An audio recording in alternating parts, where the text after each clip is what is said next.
What's good, YouTube? It's your boy Jason. Back again with another episode of Octopath Traveler 2.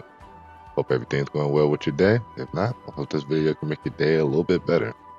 Without further ado, let's get back into the story, shall we? Welcome back, ladies and gentlemen, to another episode of Octopath Traveler 2. As you see in the last episode, when we came back, we started off with a Timino story. Off in this weird village of a crescent moon, or the crescent moon people, I guess, and now there's some secret of the flame is here also.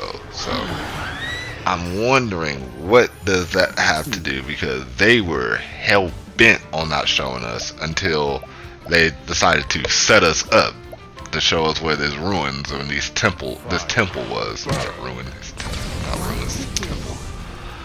And now when we came into this temple, there's this portrait talking about the flame, and now like I'm second guessing here. Like, what did we do? Like, what did the church do to these people that made them so envious of us that they did not want us around for anything? And I mean anything. To the point where they're willing to set us up to get to straight up get killed out of nowhere. Like, oh boy, this is going to be very interesting. And then after that, I have to do this extra little story chapter if we have enough time to actually do it. It's because it's a kind of like a 2-for-1, because it's both about Dione and Temenos. So hopefully we can see what that's about. But for now, See now what transpired here. The truth lies in the flame.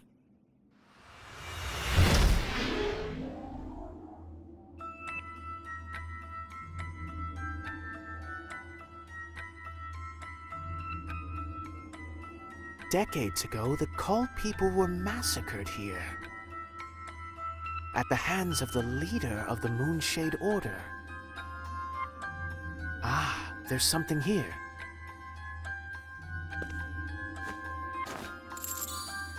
A crescent moon necklace. Surely this did not belong to one of the Call. One of their assailants must have dropped it.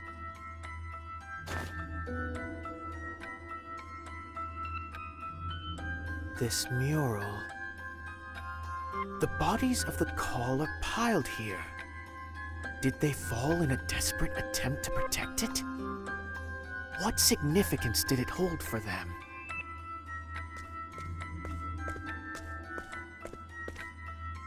There's something written here.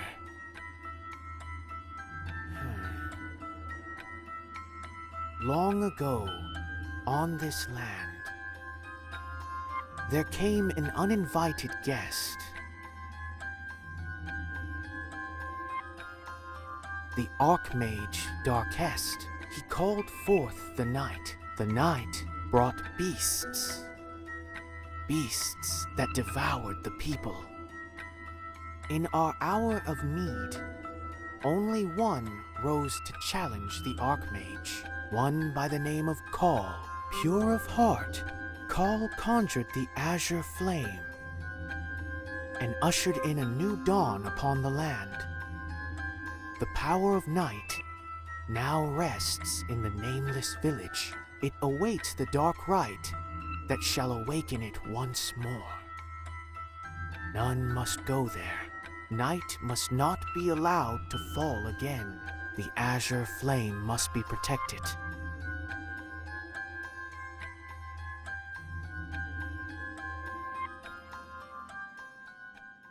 We follow in the footsteps of our hero.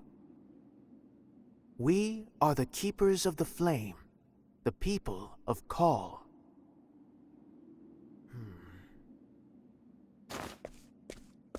So they were the protectors of the azure flame ensconced here. They kept it safe from this nebulous night. And this law the writing spoke of. It must forbid performing the rite that brings forth the night. But what is this rite exactly? Perhaps I can glean more from the note.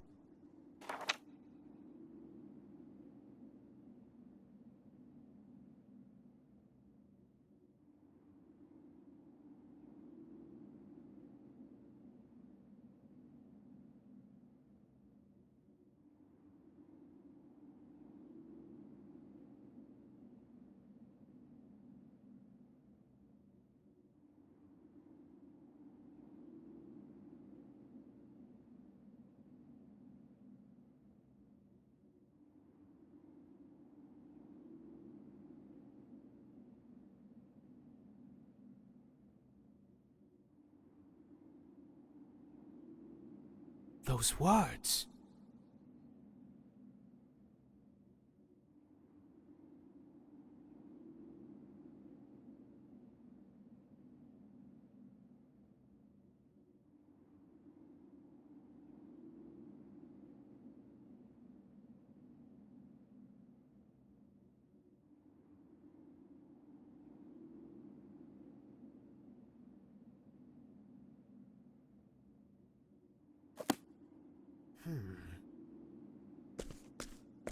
So all that began with the murder of the Pontiff was in service of reclaiming these pages. If that's true, then whoever wrote this is behind it all. They used Vados to kill those holding the remaining pages. I'm getting closer to the truth. I can feel it.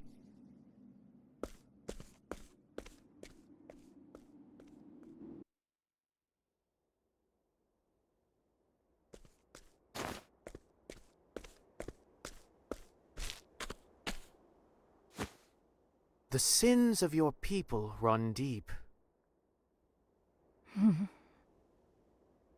Long ago, there was a fire in my village. Many perished in the flames. Our Lord spoke to us, told us that it was set by those who worship the flame. Fire calls forth calamity, so the Moonshade Order teaches us. And they all believed it. Everyone, without question. So the people of your village came to massacre the Call. Is that it? We knew. We knew we were doing wrong. We bit our tongues and kept our secrets. I'm so sorry. Please have mercy.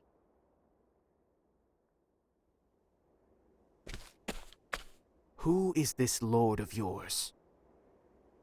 And what sort of leader would order the Moonshade Order to massacre? Surrender yourself not unto silent dusk, for the light shall fade, and soon night shall fall. What did you say? That is what we were taught. And soon night shall fall. Is that from the teachings of the Moonshade Order? Yes. But I was wrong to believe in it. Please, render your divine judgment upon me. You must personally atone for what you have done. My judgment will not absolve you.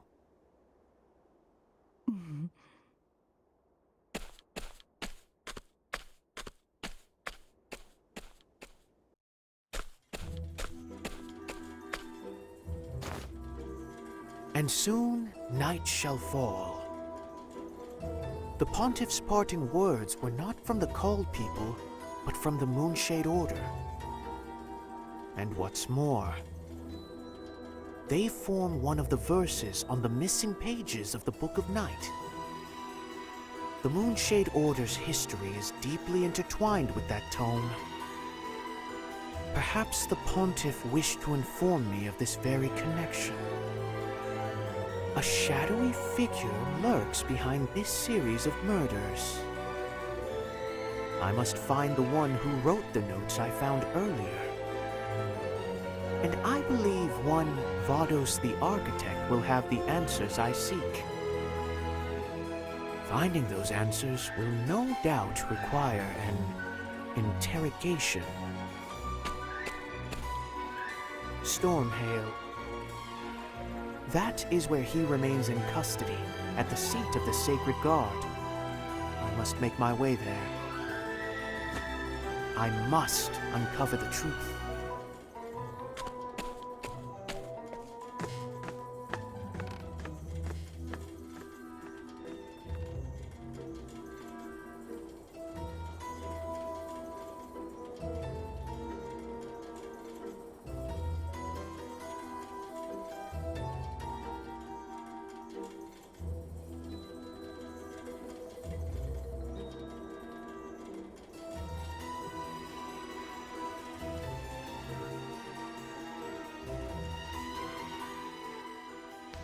Temenos the Clerk, Chapter 3, Kirk Ridge Route, End.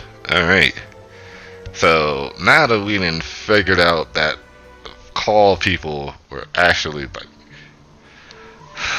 like, so is the flame good or is it bad? And Vados are trying. I'm so confused with this storyline right now. Like, like it seems like the flame is good, but for a bad purpose. Like, it's good for a bad purpose, if that makes sense. Oh boy. I'm still I'm very interested to figure out how this actually turned out, but for now, I feel like this would be a way too small of an episode if I just cut it here. So I'm gonna go actually do the actual double story that combines with that has Dione and Temenos in it. So I'll be right back with that story, guys.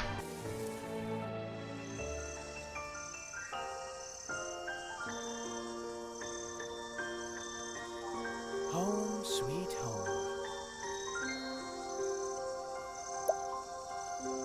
Though I suppose there's nothing really sweet about it. A cathedral. Well, well, Throne, is there something you'd like to confess? Not really. I just remembered something. A rumor of treasure hidden within a cathedral. Huh. There's not a thief out there who doesn't love treasure. Is that a coin? Only a fool cares for charred coin. Reach into the fire and you'll get burned. No good thief fears a little fire. I once made a bet with my companions on whether the rumors were true or not. The treasure was called Alpates. Alpates. That name does sound familiar. Well, you've certainly piqued my interest. Then what say we investigate, Detective? I would love to, but alas, I am a messenger of the gods, and you, a thief. I'm not looking to steal anything. I just want to see if the rumors are true.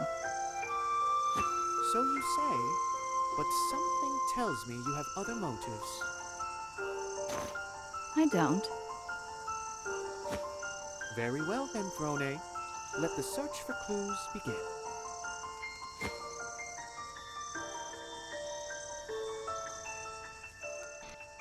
Of course, the owner. If you hear the word treasure, you must get your hands on it, huh?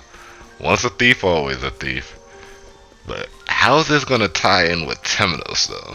Like, even though like we're going into this cathedral, which if you guys remember from when we began Temenos' story, it didn't end well for everybody that went in there. So I'm now kind of interested in what is this treasure and what could it be that it got Dione making a bet with one of her friends, and I wonder exactly who that was that she made the bet with. But I'm now very interested. But after we get done with this little storyline, whose story should we go for next? Should we go for Dione and pick a mother and father path, or somebody else? Let me know down in the comments below.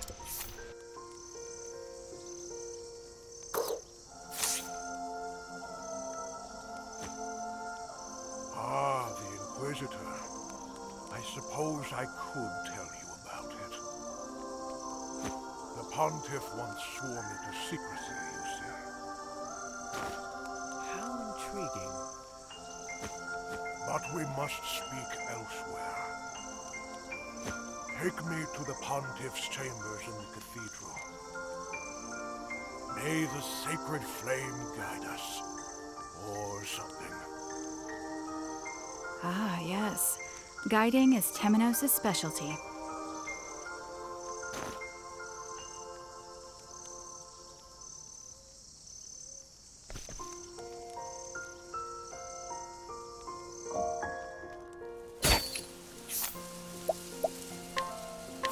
Come, my wayward lamb.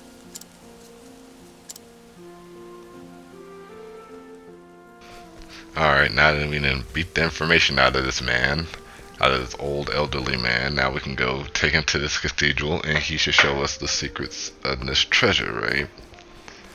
Oh boy, I got a feeling that we're going to be, like this isn't gonna end well for all of us. I can already tell it. Like this doesn't seem right. Where was Like, don't get me wrong, like every time like we dig even more with Temenos, it's like the more we get deeper in with the church, the more and more it seems like the church is evil at the end of the day. But I'm kind of hoping it's not, but that's how the storyline's kind of going for it, because they're hiding all these secrets about them. So what can they like truly be hiding at the end of the day? Like, what's like the real truth? Like, are we evil? Are we serving an evil purpose, or is it a good purpose but with some evil intentions behind it? But I wonder, actually, did they fix it? Did they really fix it in here? They did. Okay. That's actually crazy. They actually barred up the window. It's still like shattered, so they still haven't replaced it, but at least they just fixed it. That's funny. But actually pretty cool they actually stuck onto, not just leaving just a giant gaping hole in the window. Will this area suffice, good sir? Yes, thank you. This may look like an ordinary bookshelf, but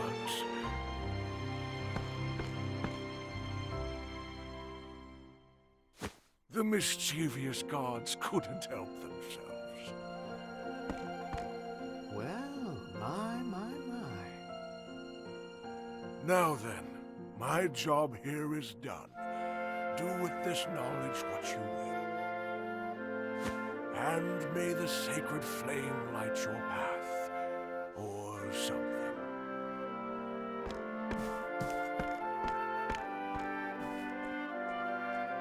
What a strange old man. Let's go, Temenos. A hidden passageway. Perhaps His Holiness wasn't so holy after all.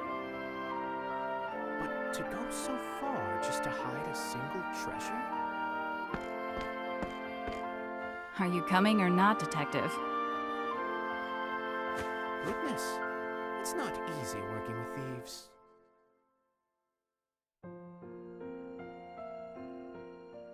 See, me and Temenos on the same idea. Something ain't right here. How much are you hiding from us, Pontiff? But I think we're going to figure out what the Pontiff was hiding in the next episode. So I hope you guys enjoyed today's episode, and I'll catch y'all on the next one. Till then, peace. And I'm going to call it an episode there, guys. Hope you guys enjoyed today's episode of Octopath Traveler 2. If you did, leave a like and a comment below. I'll try to get back to every comment I can. Hope you guys have a blessed day. Until next time, guys. Peace.